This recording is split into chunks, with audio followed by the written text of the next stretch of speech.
আমি আজি গহপুৰত প্ৰস্তাৱিত কনকলতা বিশ্ববিদ্যালয়ৰ যেটো প্ৰথম পৰিকল্পনা সেই পৰিকল্পনাটো আমি চাহ বাগিচাৰ আশা বা ACMS সকলোৰে লগত আমি কথা পাতিলোঁ। গড়কাপ্তানি বিভাগে মাষ্টাৰ প্লেনটো আমাৰ MP MLA সকলক দেখুৱালে। অহা মাহত ইয়াক আমি আৰু অলপ পৰিষ্কাৰ কৰিম আৰু গুৱাহাটীত আমি একেলগে বৈঠকত বহিম, কাৰণ বাগানৰ শ্ৰমিকসকলে মাটিটো আনন্দ সহকাৰে দিলেহে আমি কামটোত আগবাঢ়িব পাৰিম।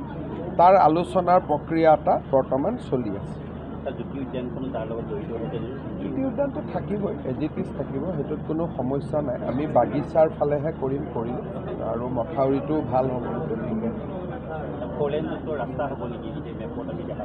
ৰাস্তাও 4 লেনযুক্ত নালাগে, 2 লেনযুক্ত হ'লেই হ'ব। এইটো ইউনিভাৰ্চিটিৰ ভিতৰৰ ৰাস্তাহে।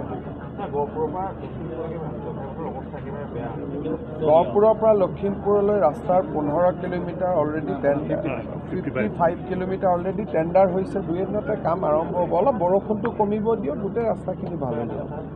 অস্থায়ী স্বাস্থ্যকৰ্মীৰ সমস্যাটো হস্পিটালত, ৰাজ্য চৰকাৰৰ লগত কোনো তালিকাও নাই, কাৰণ হস্পিটালে আজি দিয়ে, কালি উলিয়াই দিয়ে, পৰহি আকৌ ৰাখে। সেইখিনি হস্পিটালে পৰিচালনা কৰে।